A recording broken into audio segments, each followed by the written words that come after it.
Hey everyone, this is Dominic from Tonebase. I'm so excited today to be having David Chang in the virtual studio.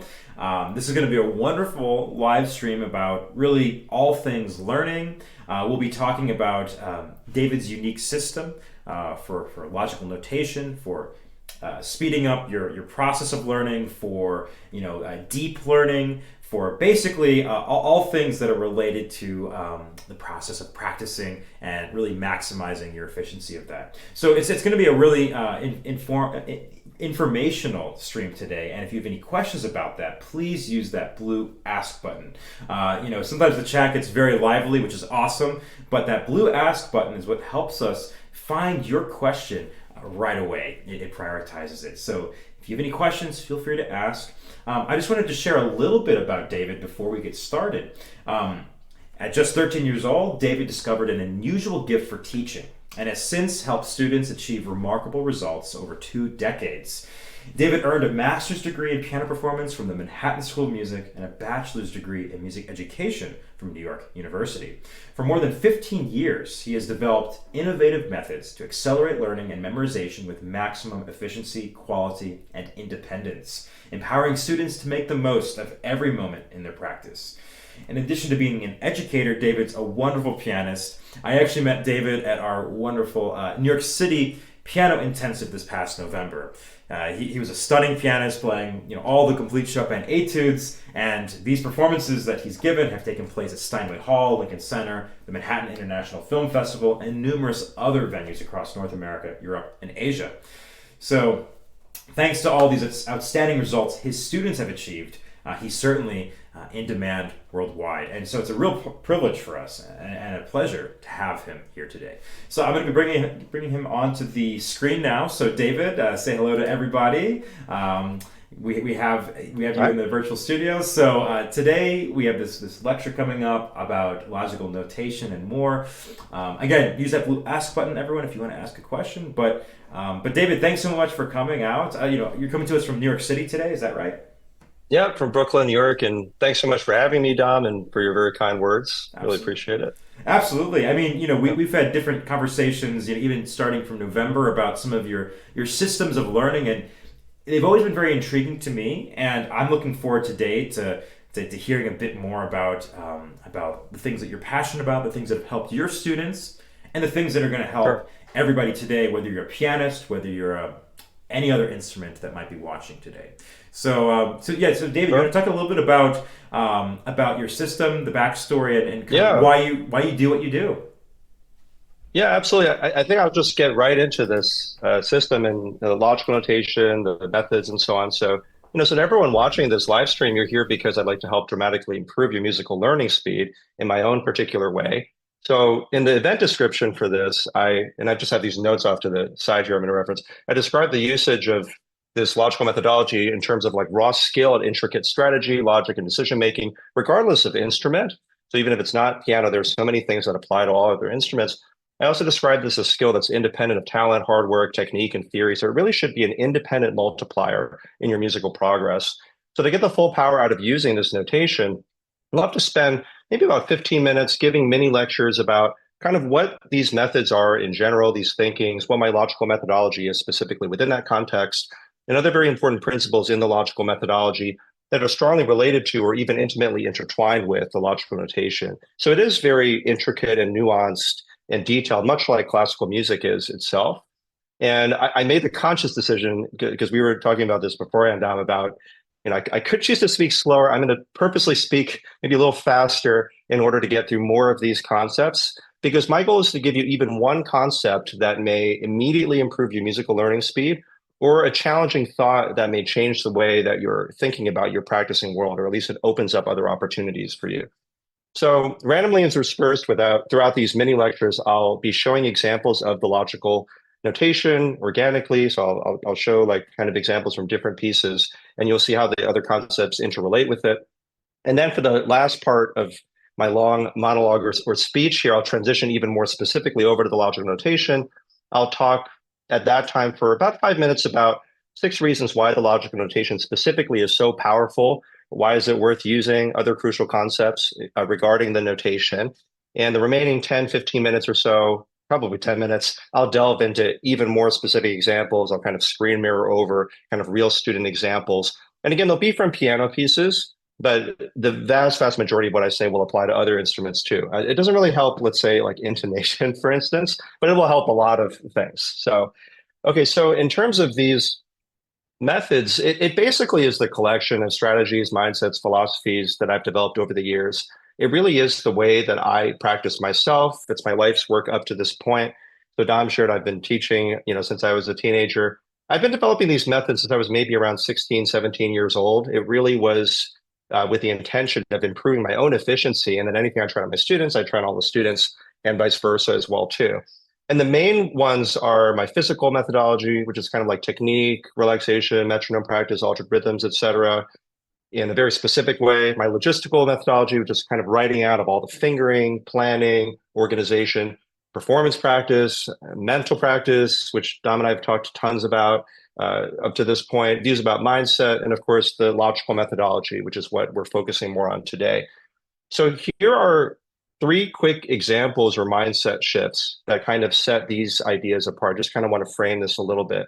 So one is the extreme specificity of it. So for instance, we know that if we have like a 3-page piece of music, one of the worst strategies we can do is just play it over and over again from beginning to end. Even a layperson kind of gathers that's probably not the most efficient way to go about it. So instead, if we isolate the section or line where maybe a problem is occurring, no exaggeration, that may generate a 10 times better return, probably more so than just playing through the entire piece. But to what degree of specificity should we go to? One measure, for instance, Chopin's Winter Wind Etude, it's easily 10 times, 12 times, or probably more difficult than one measure of an easy piece. And, even though we have the concept of meter and so on, to some extent, they're arbitrary organizational units in the context of what specifically are you practicing. So if it's 10, 12 times more difficult, we should actually practice 10 or 12 times smaller, like a tenth of a measure or a 12th of a measure. And I find that even advanced musicians typically don't do that. They treat the measure as this sacred indivisible unit when they really could go really, really small.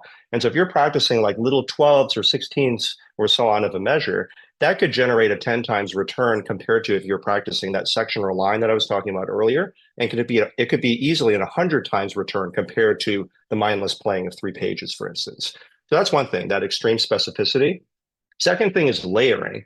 So it's not just tips and tricks in isolation. Now, there's nothing wrong with tips and tricks at first that you see all over YouTube, these 10 tips that can help you. I'll even title the video because I have to call it something at that time. But over time, you'd probably want to get more into depth and you'd want to stack these strategies on top of each other. So it's not just, oh, this part's hard, so I'm going to use this one concept I heard of one time. If it's always powerful, then you want to install that as part of your base consciousness. You're always utilizing these concepts. So for instance, I'm going to talk about in this little lecture things like spaced repetition, adding in reverse, obviously the logical notation, starting from very, very small sections.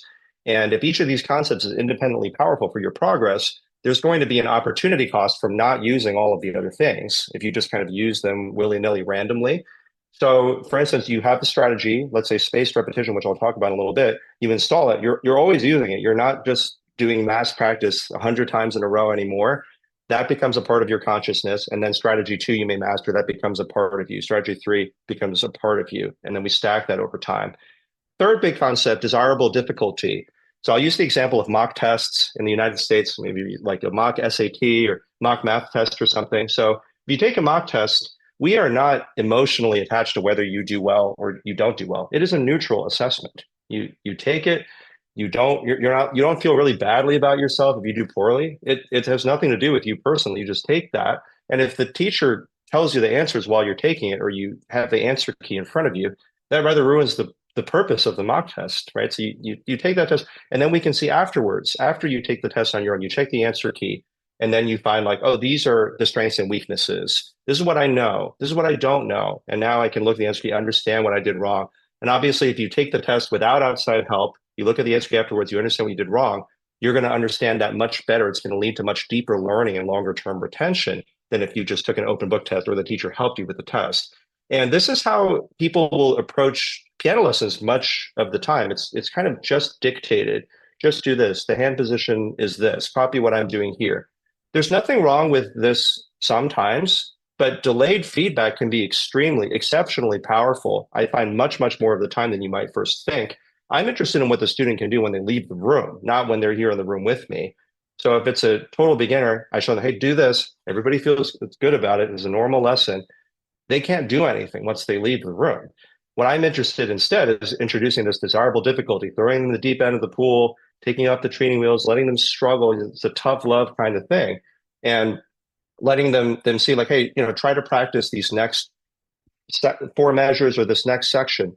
Show me what it is that you did, and then I can assess like results, process. Oh, the quality here, it could be improved, and this is why. These are the specific ways that you can improve it. Or let's say the process can be improved. I even have an extremely specific strategy. I don't want to just dictate that. I want the student to be able to master that strategy. So the way that they went about putting together that little section, I would want to give critique. Oh, you can actually do this more efficiently if you do this, this, and this. If they can then bring me a new section, maybe that we need a few iterations, I can say, oh, these results are really good, or that process is exactly what I would have done. Now they've gained the power to do every moment of their own time what the lesson originally was. That then frees me up to teach them higher order technique, strategy, musicality, etc. So there's this false dichotomy, I think, between self-learning and lessons or a lesson program. I'm always trying to train the strongest self-learners so that they can then do every moment of their own time what they were originally paying for, and then they keep leveling up. And I think a lot of the time we don't always account for this. People have different amounts of natural ability in the types of processes they develop. So one challenging thought I'll try to give you guys is, can you extract the underlying process? So for instance, if your piano teacher is yelling at you every week about voicing, which happened to me at some point, I was like, oh, I see. Every time I bring in a new piece, if I haven't accounted for that, he's going to yell at me about it again. So I've got to design a process and understand at a deeper level, like, oh, we got to voice all chords at all times. And then he didn't yell at me about it anymore after that. So that's the benefit of improving the actual process rather than just this isolated example. So that's a desirable difficulty component. So what I'm sharing with you guys now is really the very tip of the iceberg. If you search me on YouTube, David Chang Music, there are a lot of videos that go into more depth. We won't have time for that here, but it really is the deep study of strategy over time. The notation you'll be able to use more and more intricately over time. It's kind of like how getting a chess book off of Amazon. Obviously, it doesn't make you a master at it. It doesn't make you a strong player. It's just the basic concepts. Then we can play around with it more and go deeper over time. But feel free to use bits and pieces for now, and then you'll get kind of more stronger and stronger at it as you use them more. So transitioning over now, I will show you guys using my amazing technique of just holding the iPad up to the screen. So for instance, we have river flows in U here, and we have these little notational elements. And so this would be an example of practicing something like quarters of a measure, something like eighths of a measure, because it'd be too difficult for a total beginner to play something like river flows in U otherwise. So then we find out what they can do, and then we'll practice those little components. Or like here's like the second movement of Beethoven's Pathetique Sonata.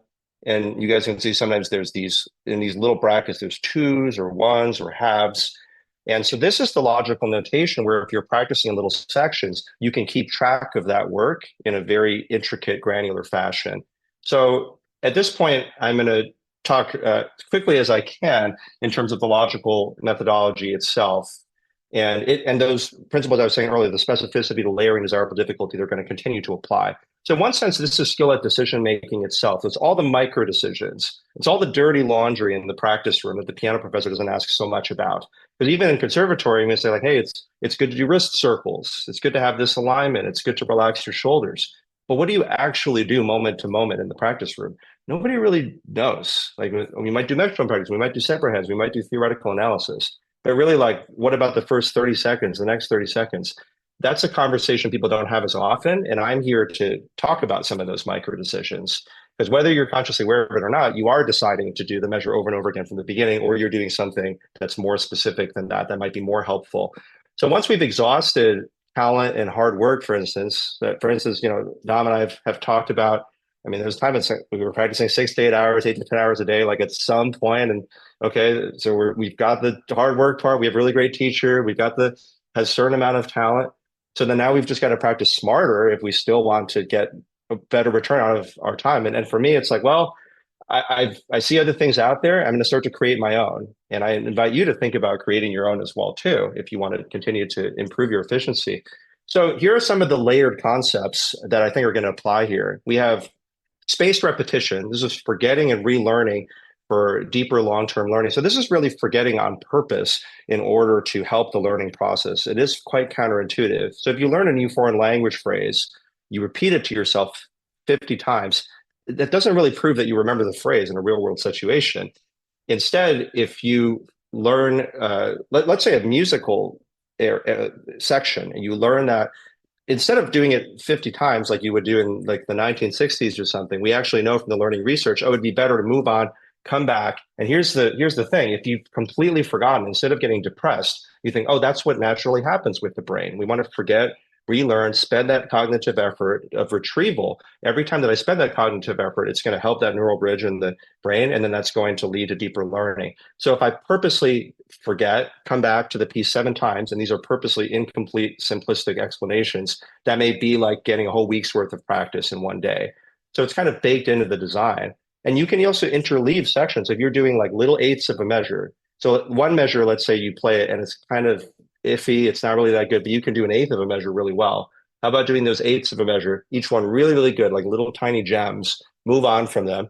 By the time you cover a few lines, you've forgotten the beginning. So then you go back, and then when you relearn them, that's going to be more valuable to leave spacing, 15, 20 minutes or more in between. And then you can get in your spaced mindful reps rather than masked mindless reps.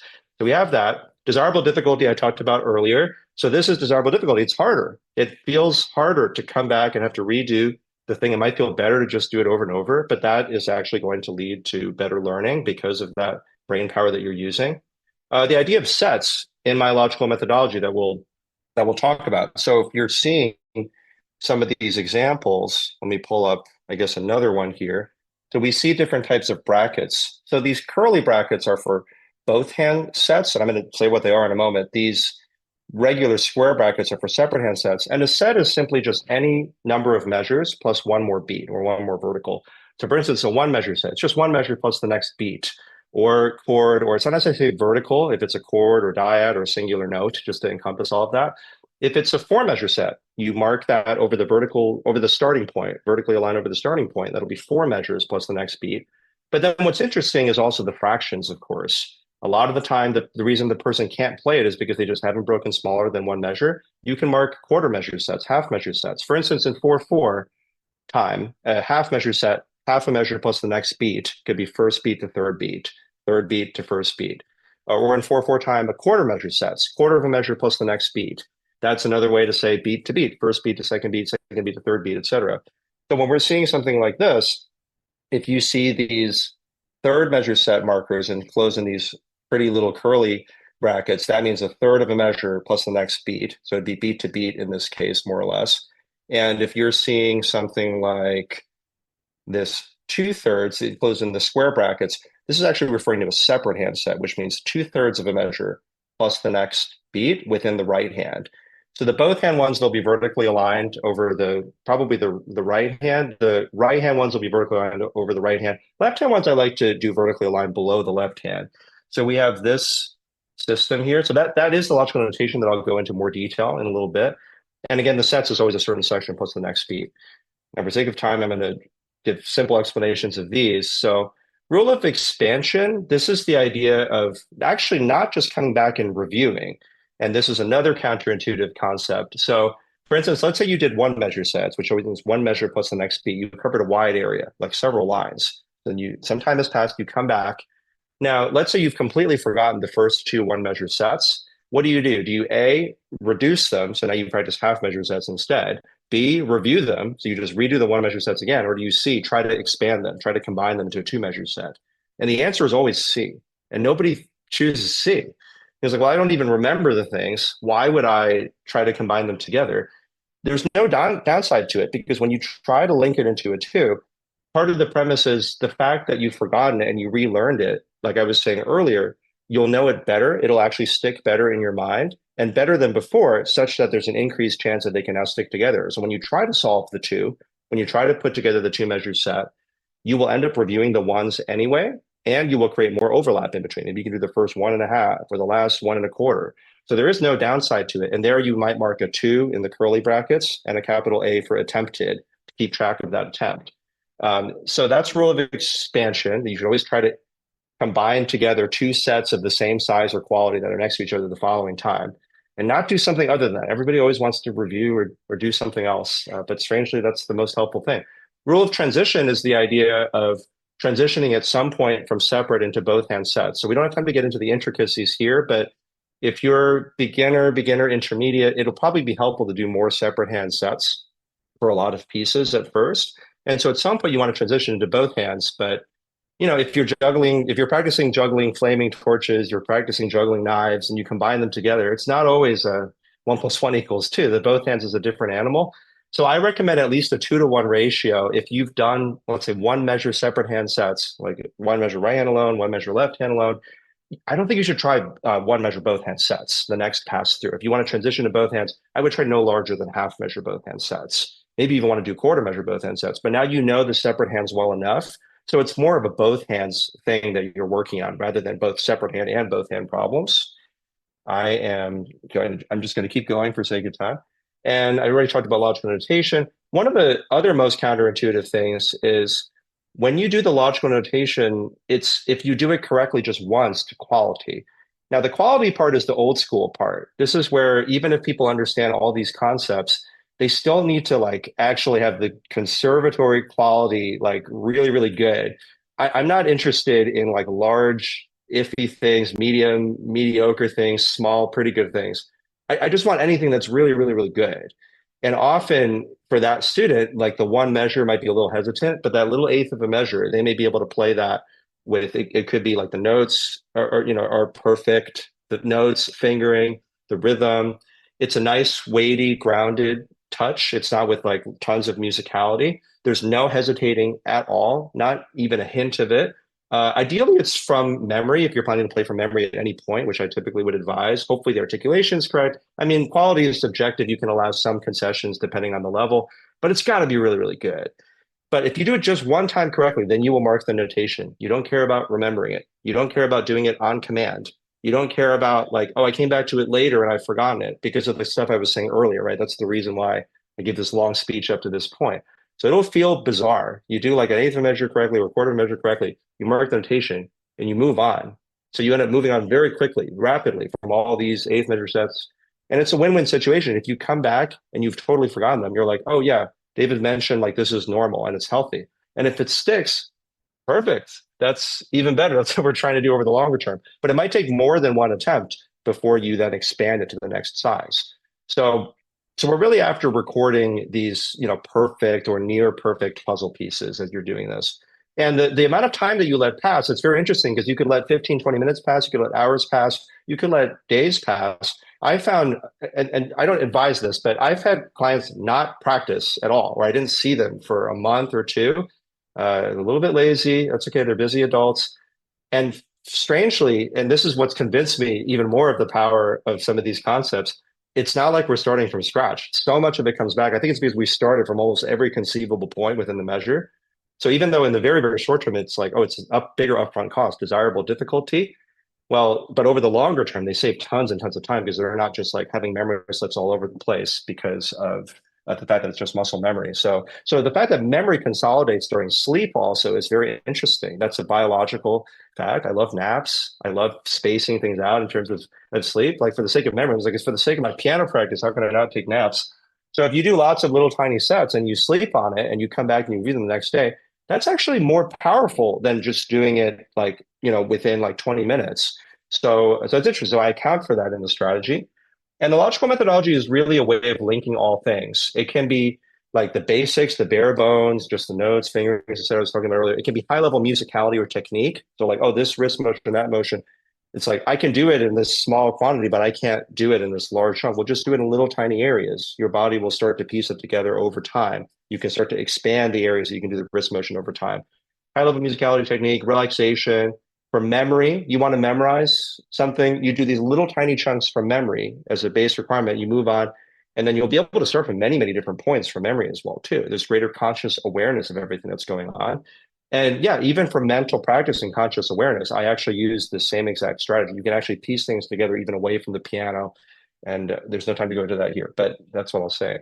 And I think the last concept I'll talk about here, and then I'll transition over even more to logical notation. The 6 reasons for the power of the logical notation, super briefly. Number one, allows you to keep track of all of your work, no matter how granular or intricate. And so I've been showing you guys maybe some other examples here. Here's a student who is working on Liszt and Suspiro. Some of these fractions maybe are like a little bit questionable in terms of how they've decided to split, whether it's like 12ths or eighths. But you can see that it can be very intricate. And even to solve like a 12th measure set, which means practicing this little tiny area, you can split it into like 24ths or 36ths or something.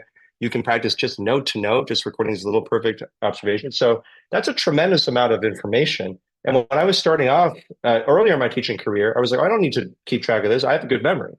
I can memorize quickly even without these things. But I realized like, oh, actually, it is an independent multiplier for myself too. If I'm learning like, let's say like 10 different pieces at once, it's harder for me to keep track of which ones were fours, which ones were twos, which ones were eights, which ones were ones. And so it allows you to keep track of an incredible amount of granular, intricate information. All right, reason number two for the power of the logical notation, it's instant communication with me or a teacher or others of that tremendous information. So like what I was just showing you, there's no like, oh, David, like, I practice in sessions. I practice separate hands. I practice like in the way that you're telling me. I have this. I know that the students practiced in quarter measure sets there, in 12th measure sets here. I also know if they're even misunderstanding like what a quarter of a measure is. if like I know like if they're using the notational system correctly, so, and it's instantaneous transmission of a tremendous amount of information. Reason number three, the idea of distributed cognition. Humans are terrible at remembering long lists of things. If I ask Dom to get 50 items from the grocery store, get like Cheerios, Nutella, like milk, bread, he can't remember 50 things unless he uses, special memory techniques that that we won't talk about here. But once he writes them in a handy little grocery list, he now has an external mind. It's an external artifact that just magically frees up all of his cognitive resources. Writing fingering is actually an example of this. You write the fingering, then you preserve that correct fingering forever, and you actually don't have to take up your brain power in order to remember what it is. And so once we write all this, because I can see that all this notation is written here, I can now be a strategist on the battlefield and say like, oh, I can combine these 2/12ths into a sixth. I can combine these 2/4 into a half. I'm able to have a higher vantage point. I don't need to remember this lower level strategy. I can then see what is the most elegant way to combine different sections together. So it's higher order strategy, spotting of opportunities. It's artistic decision making. It's turned around back into art again. What are the most elegant ways to use spaced repetition, interleaving, such that things come together in the most efficient and enjoyable way possible? Reason number four, idea of small wins in line with research on building good habits. So you do like a little section, then if you do it well, then you mark the notation. You can see visual confirmation that you've done something well. If that ruins your flow state, I mean, you could solve a bunch of them and then write a bunch of them all at once. Reason number five for the power of the logical notation. It functions as an accountability system, both for the student themselves and for the teacher. I can't tell you the number of times when I've worked with a student, we solve maybe like, and when I say solve, I mean do really, really well. It just, to quality, and we mark the notation, maybe like 10 sets, which is any section plus the next beat in the lesson. And they come back the next week. They're like, oh, I practice 45 minutes every day. I'm like, let me see your music. And there are maybe like 4 markings. I'm like, oh, what happened? Like, what did you do during the 45 minutes? And they're like a deer in headlights. So I don't really know. I mean, there's this one symbol I didn't understand. I thought I'd ask you. So that just kind of went over the beginning. And I'm like, okay, well, the nice thing about having a notational system is that you don't have to go in order. You can actually skip this one symbol and do every single other thing on the page. Why would you get stuck in the first 3 measures when there's so many things that you do understand? So once you've determined like what the person can do, it actually, you can skip around. You don't have to get boxed into those first few. And so this way it helps keep them accountable. They practice for 45 minutes, then they look at their page. And this is not all that musical practice is. I would say this is for the learning stage when you're initially putting things together. But the notation is very useful for this part. And it's like, okay, I practiced for 45 minutes, and then I can see visual confirmation. Oh, this is what I did. I've done these 10 sets. I've done these parts to quality. And then after a week, I mean, you may have like 50 or 60 of these. And that's accountability for me, the teacher, or whoever it is that you might be showing these markings to. Reason number six, learning pieces that would have been impossible at this time otherwise. So this is what allows that total beginner to learn river flows in U. It's what allows an intermediate student maybe to work on, let's say, a Chopin etude or something that's more advanced. So, okay, I think I've done pretty well in terms of time so far. I've also shown you guys like a bunch of examples with the music, but I'll try to just very, very briefly see if I can kind of expand, like screen mirror and show you this. So this is obviously my computer, my beautiful computer background. But let me see if I can kind of mirror over. So I'd shown earlier river flows in U, good old classic. That is actually a pretty old piece at this point. And hopefully you guys can see this. So we have these half measure set, both hand markers in the beginning here. So again, both hands, it's within these curly brackets. BH, I'll just write for both hands. Separate hands, it's within these square brackets. And so when we see this half measure set indicator here, this means half of a measure plus the next beat. So this is half of a measure. And then the next beat or chord would be this, of course, this singular vertical point. So that's what this indicates. And then we have separate hand markers. And so I guess the student doesn't really have that many separate hand markers. So this was a total beginner, though he played some violin before this, started with me at the beginning of this year. But let's say that the person wanted to play just right hand alone, one measure plus this next beat or this next chord, then they would mark a one within square brackets. And so that's, oh, and then if they wanted to do left hand, let's say they want to do left hand, one measure plus the next note or the next beat, then we would mark one vertically aligned below that point. So that's the general premise of it. They want to do half a measure plus the next beat, then they would write half over here. And this was a student where when we first started working together, he was not capable at all of doing even eighth measure both hand sets. It was way too difficult. And so what we did was we would solve, let's say, maybe half, sometimes even quarter measure separate hand, let's say like right hand sets. So it's like, okay, so because most teachers would conclude like this person cannot play this piece. But I would posit it's not always due to coordination issues. It's because it's not intricate enough in terms of strategic thinking. And so what the person was able to do was play this to here to quality. And so then I mark this. Or they could play from here to here. And so then I would mark this. And then we would just do that over a very wide area, over this entire first page, for instance. And then the next time around, once they've done quarter measure, both separate hand sets, right hand alone, left hand alone, then we've done like half measure separate hand sets. Eventually we came back and they started being able to do this. And this the person did entirely on their own. All of these markings, because I taught them the process. So then, for instance, an eighth measure both hand set. I mean, an eighth of a measure really is just, let's say I got to make this smaller. Eighth of a measure really would just be this, and then the next point would be this. So it's like when we have this marking, it's really just from here to here that the person's practicing. So that's what I would say there. I think for sake of time, let me just go to the next example here. This is, let me see. Okay, let me unscreen mirror for a second so I can find it. These are actually arrangements by Kempf, by Wilhelm Kempf, of different Bach pieces.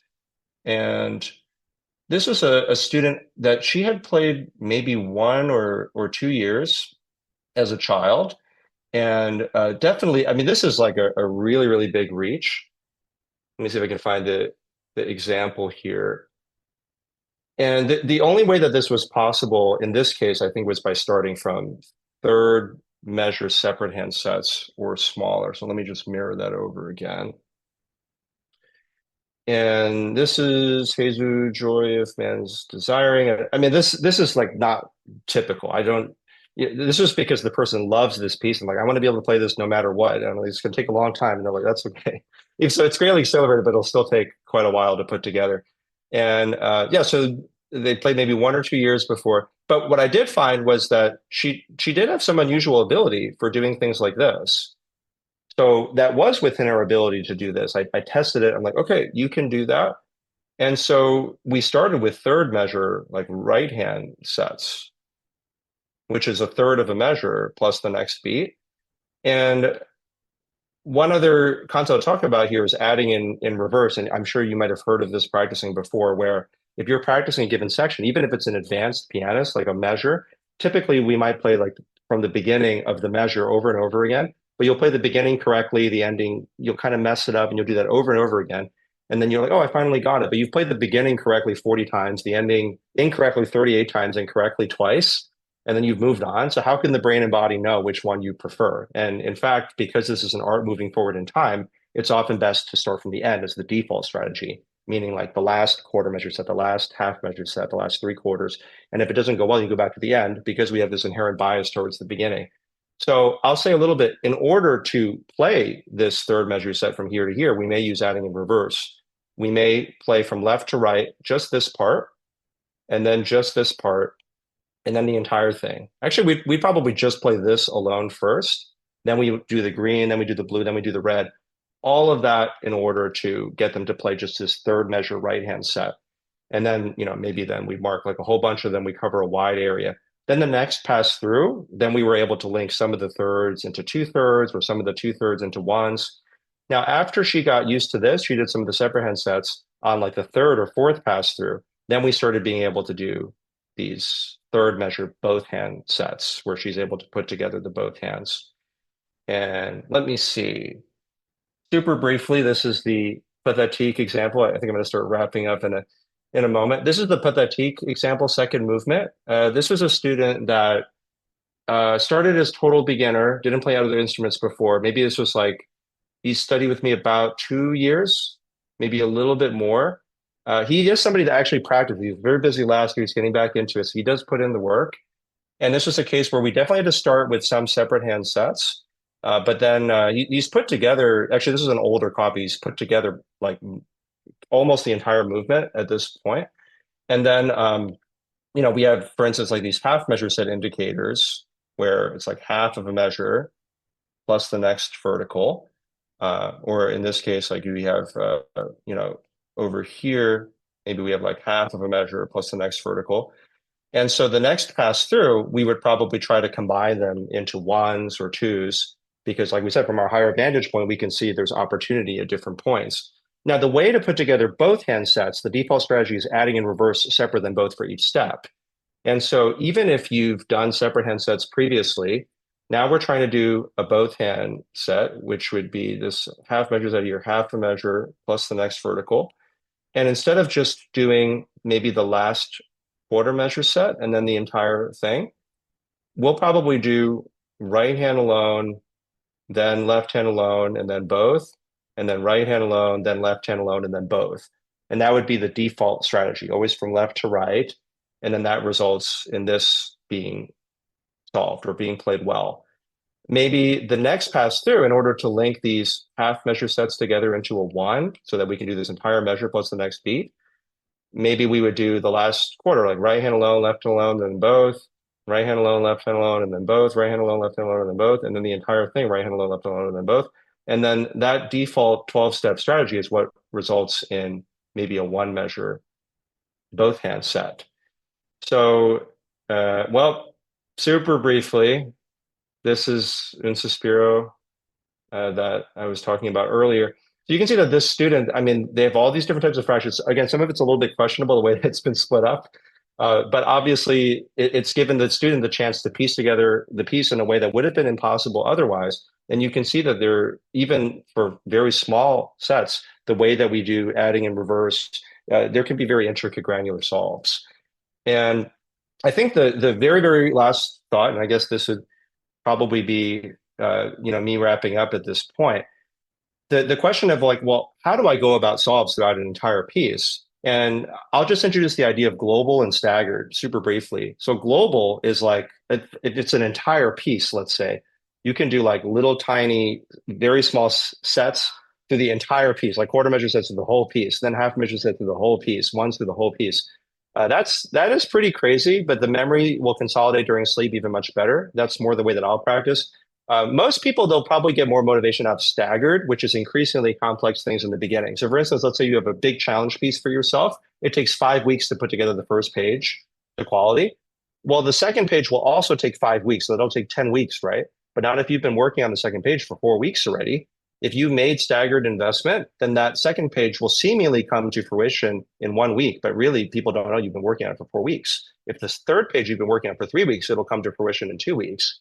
So it's like you can do like very small, easy things to 2 pages, plant seeds on the frontier, increase the complexity at the beginning, do one measure sets here, and then it's like you plant seeds on the frontier, and then eventually it's like, oh, the first page comes together, but then it's like the second page is almost ready to come together. And then the third page is like 2 steps removed from coming together. And then every week you'll then reap the rewards, you'll reap the harvest. So, all right. So that's pretty much it. It's a lot of concepts. Just use even one thing if that's too overwhelming. And I'll just leave it at that. Sounds good. Well, thanks so much, David. I mean, it's been really illuminating to hear all of these different steps. I know we do have some questions in the chat, which I'd love to get to. Sure. And for everyone, this stream is archived exactly at the same link that you're viewing. So David has generously given us a wealth of make sure my microphone is correct. Can you still hear me? Oh yeah, I think you cut out for a moment. Sorry about that. So this link will be one that you can watch time and time again to kind of go over these high level concepts and more. So now what I want to do is get right into some of these questions. So let's see here. We've got a number of them. So Patrick was asking a little bit about micro decisions, and I think that's an interesting one. Can you more deeply explain micro decisions to us? Sure. Yeah. Well, I'll give maybe a higher level answer, and then let me know if you want me to elaborate, Dom. So when I say micro decisions, let's say even the decision to practice a quarter measure set, a quarter of a measure plus the next beat. I'm not interested in playing that quarter measure set over and over again from the beginning, both hands. I mean, if I could just do that, that's probably too easy of a thing for me to practice. If it's a complicated piece for me or for a given student, it might be that they're doing like the last 16th measure set within that, right hand and left hand and both hands, and the last 8, then the last 3/16ths, and then the entire thing. The micro decisions for a student, it might be like, oh, I actually do right hand and left hand, and then I do both. Or, I do it 3 times and then sometimes like I practice the little part and then I do the whole thing again. So the micro decisions are like every single little tiny decision that the person makes. And it's very interesting when you ask people for their process, often there isn't one beyond just, I just do it until I get it.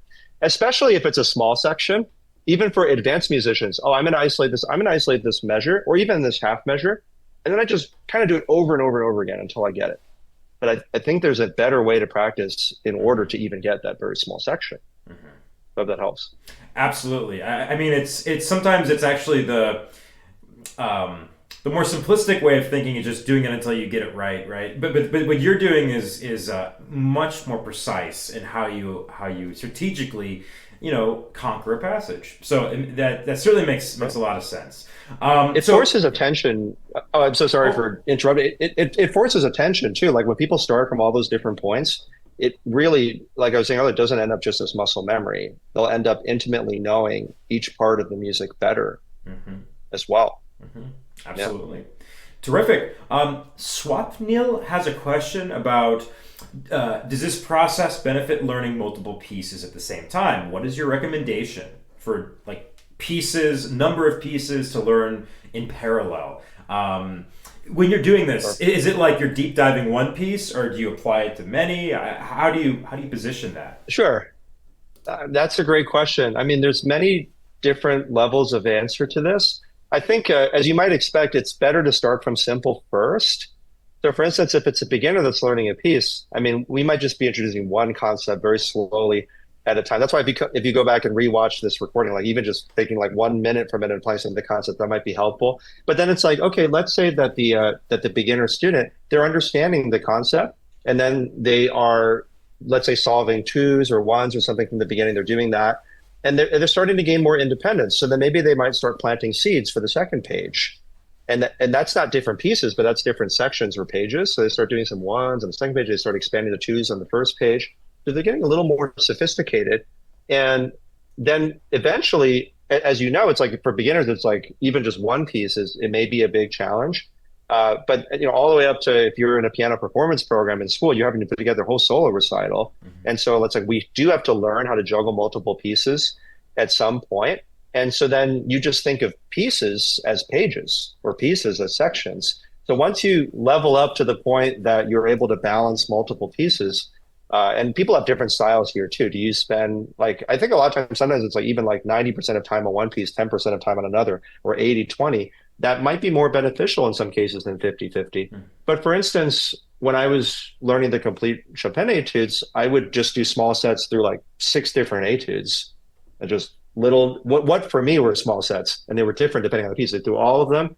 I just leave all of them, which, I'm like, I hope this works. And I go back and I expand all of them. And, and then everything just comes together using the process that I described. So I think naturally you graduate from sections into pieces, and then even larger than that. It could be even more than that. So I think it depends on the level that you're at, what actually makes sense. That makes a lot of sense. Certainly, the types of sections that you or I might be using could be different from what our students might be, using in our in our work. That makes a lot of sense. So Jenny 4 has a question. When practicing very small sets, how do you ensure that your hands are positioned as they would be if you had played that previous measure leading into it? So obviously there's always like that lead in. Do you have any advice for just making sure that you're kind of positioned properly, in the middle of a bar or something? Oh, that's a great question as well. I think, well, one thing that's maybe, I'm not sure if it's a direct answer, if there's like a tied note coming into the measure or there's some sort of sustain, I will account for that. Like I'll hold the notes that are tied into or leading into the given section. I guess I try not to go too crazy in terms of like, oh, if it's legato, then it's like I got to hold like the exact thing or, that was happening previously. I think there's a certain limit to what's feasible in terms of like the level of detail, but I think it's a legitimate concern. We certainly want to play with good technique. And so when I'm saying the logical methodology is a way of linking all things, let's say, for example, that you have problems with shoulder tension. I have this general concept of just holding and relaxing, which means you play a given, let's say you play it and it's tense. Okay, well, relax your fingers, relax your hands, relax your, wrists, elbows, forearms, upper arms, shoulder area, and then you're just kind of hanging there. And there might be many different views on technique, but most people agree that relaxing more is a good idea. And so if you're practicing in like this quarter measure set or half measure set, you may want to incorporate that as a part of the process. Like technique or relaxation is one of your requirements for solving that set. I think that if you're not sure how it is you're positioning your hand playing into it, you'll gain more experience over time, but I guess it'd be good to just literally play, and then you may have to record yourself to see what it is that's happening. You might want to have your teacher's help. And then at some point, if you either through the recording or your teacher's help or just having more awareness in the moment, you'll be able to see, oh, when I play into this area with good technique, it looks and feels like this. Now I have these parameters. Maybe you want to take notes to yourself and then have a little checklist. Now I'm actually practicing the set and then just go through the checklist and see like if you have the correct alignment, if you're doing what the teacher asked you to do. And then if you want to be strict, you can say like, well, this set, even if I play the notes, fingerings, rhythm perfectly, it's not solved unless I also meet this technical checklist as well too. So that's how I would go about doing it in order to see what you're doing going into it. I mean, it's much like fingering. How do you know like if the fingering is accounting for what's before and what's after? Well, you actually, I think, should actually play from a little bit before and a little bit after in order to ascertain that. So hopefully that helps. Mm-hmm. Yeah, absolutely. So Ryan has a question. Can you clarify how do you actually determine the minimum set that's appropriate for a piece player? Is it what is sight readable slowly? Yeah. How do you find that minimum set? Yeah. No, these are very pointed questions. I'm glad to be able to give like fairly concise answers to them. So, part of it is just experimenting and like for instance, I have this idea of a hypothetical ideal tempo. So, and then I'm going to relate it back to the original question. So let's say somebody is solving sets and it's going poorly. Like it's very inefficient. It's very, very slow. And then we lower the speed a little bit and then it goes a little bit better. Like if the solves are better. Okay, that's a better tempo. Then I lower the speed again. That goes even better. Now, eventually you lower the speed and it just takes more time. It's just more time consuming. There's no upside. So then you raise it up a little bit, and then that's the hypothetical ideal starting speed. So that's how I determine like a hypothetical ideal tempo. In terms of the size of the sets that the person can solve, I mean, sometimes I actually challenge the student in the moment, and almost always people overestimate what it is they can do. I'm like, what do you think you could, what's the most complex thing you can do? Let's say within 5 to 7 minutes as an upper limit for these smaller set solves. I think I could do a one measure both hand set. All right, let's see it. And then I have to stop them because like, well, the fingering wasn't correct. It's very unstable. It's kind of hesitant. How about let's do like a half measure separate, like a half measure right hand set. Let's see if we can do that. And then we see. And if anything, we want to err on the side of the easier. And so in order to determine, I don't care about the speed actually. I'll happily start some virtuosic piece, even if I can play, like I can kind of fake it that quickly from the start. I'll start at less than half of that speed, if that's the speed that I can best solve small sets to quality. And students, I think, are not as conservative as that relative to their abilities. They rarely do like less than half of their playing ability. Like they're more aggressive than I am, really, when you account for the difference in playing level. And so yeah, so it's like let me hear. I don't care what speed. It can be really slow. I just need it to be good. That's what it comes down to. And so then once you determine that, then it's I mean, let's say you do solves and they take like 15 seconds. Maybe that's like too easy. But even if it's like 1-2 minutes on the lower end, 30 seconds, 1-2 minutes on the lower end, 5-7 minutes on the upper end for these like smaller set solves, I would err on the side of the easier because you're just getting used to it. You're getting the ball rolling. We want the motivation to be strong. We want to be hyper efficient with these small ones in the beginning.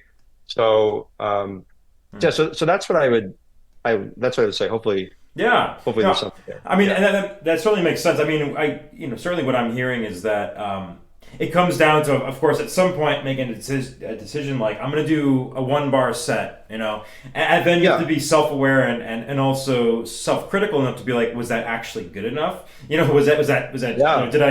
And if it was, then you can say, oh, like there you go. But then if it's not, I mean, we certainly learn information based on our, hypothesis of what the size is. We learn either were we correct or were we incorrect in our assumption about what we could do.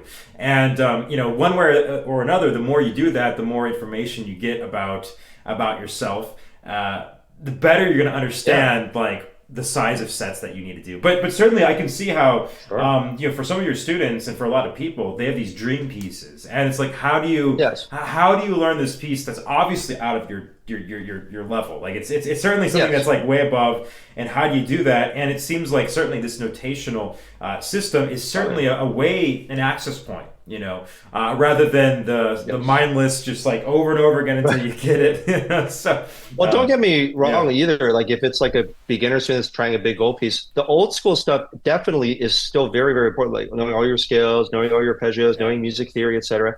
But here's the maybe like the challenging thought. Those are very, very powerful chunking mechanisms that are long-term investments. Mm-hmm. It is a while before you're like, that's a G sharp dominant seventh chord, or like, oh, that's just like the whatever scale. But like, it takes a while. It takes some years before it's instantaneous recognition. So we're still building that too.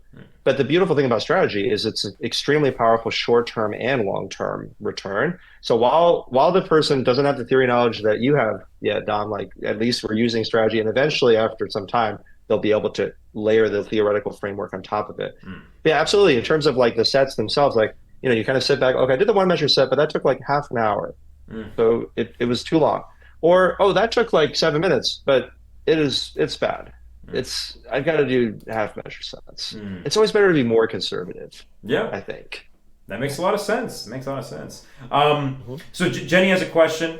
This sounds like a wonderful system, but also, to her, she says this also sounds like it could be cognitively demanding. How long do you recommend your students practice at any one time? Okay. No, certainly it can be cognitively demanding along the lines of desirable difficulty, like we were talking about earlier. I think it actually relieves some of the burden of like knowing like what to do after you get used to it. And so I think it helps to ground you and know specifically like, oh, I'm working on this part, I'm working on this part, and so on. I think I'll also emphasize when people are starting to get used to this, you could think of it as tips and tricks at first if you want. You can just be like, oh, like that one space repetition thing you said, I'll try that. I'll try the notation like a little bit sometimes. That's totally fine. Much like it is with mental practice. If any of you have ever tried mental practice, it's exhausting at first, but after a while, it becomes much less cognitively demanding. I would say, independent of my methods, the question of how long people practice at any one time, if anything, we hear that it's better to have more sessions that are spaced out rather than less. So for more of a beginner-ish type of student, rather than doing a 1 hour all at a time, maybe you want to have three different 20-minute blocks interspersed. And that also introduces spaced repetition naturally. If you're a more advanced pianist, then maybe you want to have three different like 45-minute or 50-minute sessions rather than practicing 3 hours all at once, even if you can do that. So yeah, so that's what I would say. Yeah, yeah. Thank you. So let's see here.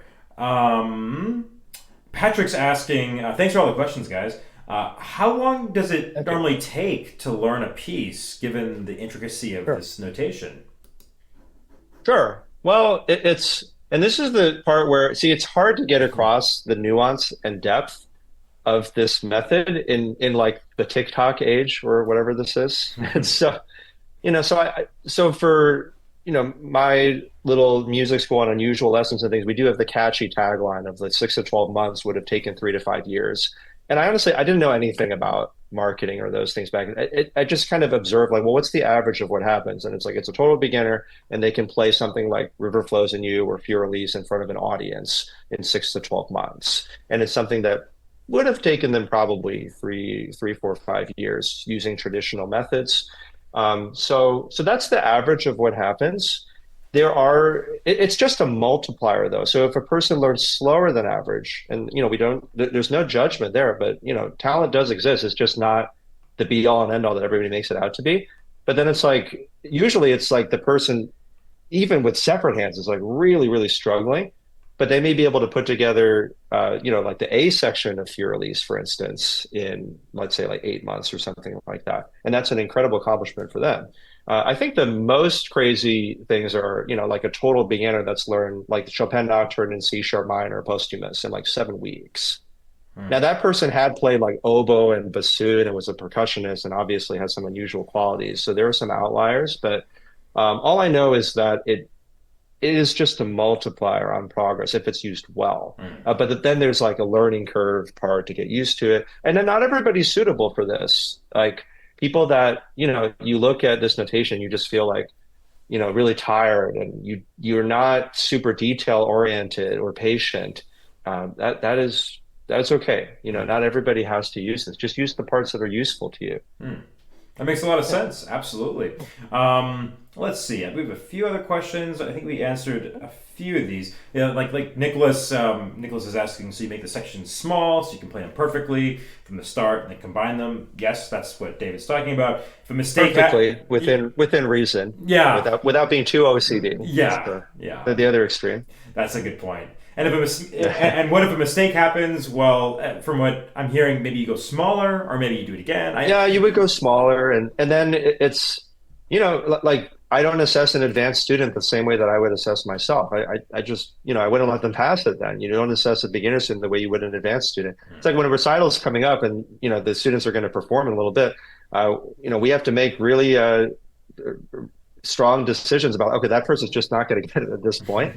And so you got to do what's reasonable for you within a time frame that makes sense for you. So so that's what I would say. But if you make mistakes, I'd say to go smaller, or if you've already gone smaller before, you've already done quarter measure sets or eighth measure, but depending on the piece, like it's funny, like even as a layperson, ask your family member or friend who's not a musician at all, like, oh, which piece is more complex? And they can just see it. That's the beautiful thing about this Western musical notational system. You can just see at a glance, like you're going to have to break this down more. It's going to be like 12th of a measure, 16th of a measure. Cadenzas are actually like, people don't break those down. You have an unmeasured thing that lasts 3 lines. Everybody just plays it from beginning to end. Draw like little dotted make-believe bar lines and break it down just as much. Don't play it just from beginning to end. And then if you're making mistakes when you come back, then I mean, the adding in reverse step and the both for each step, that's just the default strategy. You can be trying other things within that or slow it down more. Oftentimes, everybody is playing too fast and everybody is playing too lightly and insecurely. And what happens a lot of times, the person plays, could you play it slower? Okay, no, that was the same. Could you play it a lot slower? That was a little bit slower. How about a lot slower? Yeah. Yeah. So, yeah. No, you're very right. That's a pretty typical situation with most people, and even I still am cognitive enough to remember even myself as a student, a decade ago, like when my teacher would ask me to play slower, I would think I did, but did I? No. So it happens to everybody. Our perceptual awareness is very interesting, I would say. But yeah, so For let's sure. see. Isai was asking about advice for someone who plays violin, and I think Hmm. absolutely that all this different concepts of like organization and more, Isai could certainly be applied Wow. to your instrument. I don't know if David, you have any specific advice, but Yeah. Well, and I'll mention and this is not something that's active now, but played like clarinet, saxophone, Chinese harp, like other instruments and things as well. And, so I think about if I were to practice clarinet, I sadly can't improve my embouchure or intonation or tone quality probably through the through logical practice at least. Arguably, maybe you could do it through mental practice and listening, etc.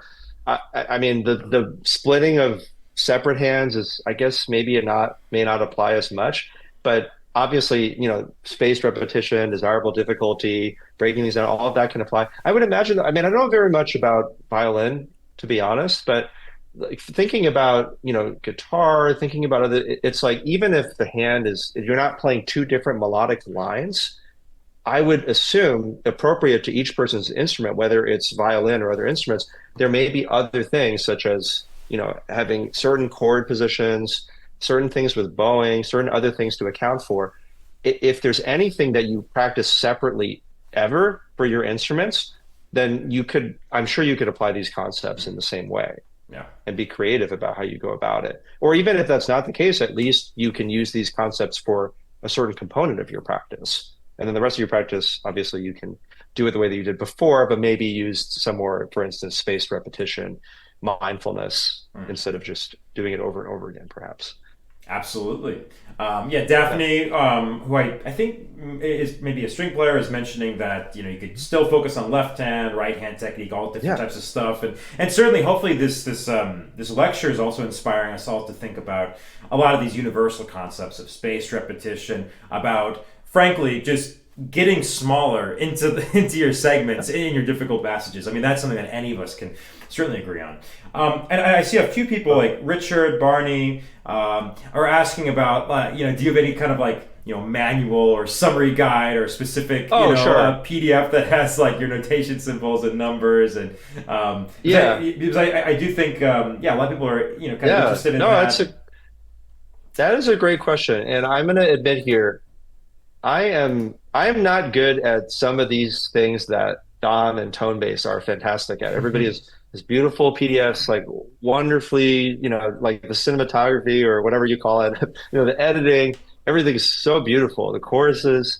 What I do have is just my little YouTube channel. If you search David Chang Music, or I think that's what it's called on YouTube, and it's basically like, to be honest, originally it was meant to be paid courses at some point, and then I decided to just have all of it available for free because, frankly, it's so intricate and the demand for quality is so difficult that even having all the information online, like people will still reach out if they want to join lesson programs and things like that. So I am kind of bad about updating the playlists, but there are playlists of actually a lot of things aside from just the logical notation as well too. And so you're very welcome to explore that, to comment and things like that. So a lot of the time I'm practicing instead of responding to comments. I just kind of batch it every few weeks or so. But eventually I'll reply to some comments and things. So you can definitely explore. And there's videos that come out uh, usually every week. Sometimes I'll take little breaks from it. I don't have a beautiful PDF or thing that sums up, but the notational system it's just curly brackets for the both hands and square brackets for the separate hands. That's pretty much it. I do use angle brackets for mental practice, but that's a different story. Yeah. Sounds good. That's Well, what I I'd say. mean, it sounds like maybe, at some point there is a demand for putting together a simple PDF, and if you ever do that, David, definitely let us know because we'd love to share that with our audience. But regardless, Okay. I think we are coming up on the end of the hour now. So I just want to thank you so much, David, for sharing all of your information today with us. It was Sure. definitely a lot for us to digest and for us to watch back, archivally speaking. But do you have any last thoughts, parting words before we sign off for today? Sure. I hope I still stay in this life also, but yeah, I assume for this live stream. Yeah. No, just thank you so much for having me. It's an honor, privilege to be here. I'm very happy to be here, and yeah, I think I guess maybe the last thought is I said this earlier. The reason I spoke about so many different concepts is like the one concept that you get, it may be totally different for viewer B or viewer C or whoever. And so I think if you do rewatch this, just take like that 1 minute or 30 seconds and then just pause it and just go, you know what, for this week or these 2 weeks, I'm just going to try doing just this and ignore everything else. Pick and choose, find the stuff that's most intuitive to you. And that's art as well, too. Like, what is the concept that will best help your progress at this time, considering the person that you are?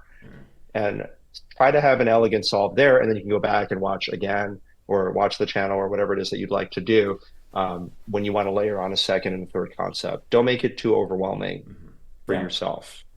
Perfect. Well, thanks a lot. I mean, I see in the chat everyone's saying fabulous, fascinating, interesting, lots to digest. Thank you. So everyone's really enjoying it today. I don't see anything except for you, Dom. Oh, that's yeah, right. thanks. That's right. But in any case, it has been wonderful. Thanks so much, David. Thanks everyone for watching. Thank you so much. I'm sure we'll see more of you, David. And until next time, everyone. Have a great rest of your week, and looking forward to the upcoming events. So, cheers, everyone. Have a great rest of your day. Thanks, everyone. Bye bye. All right. Bye now.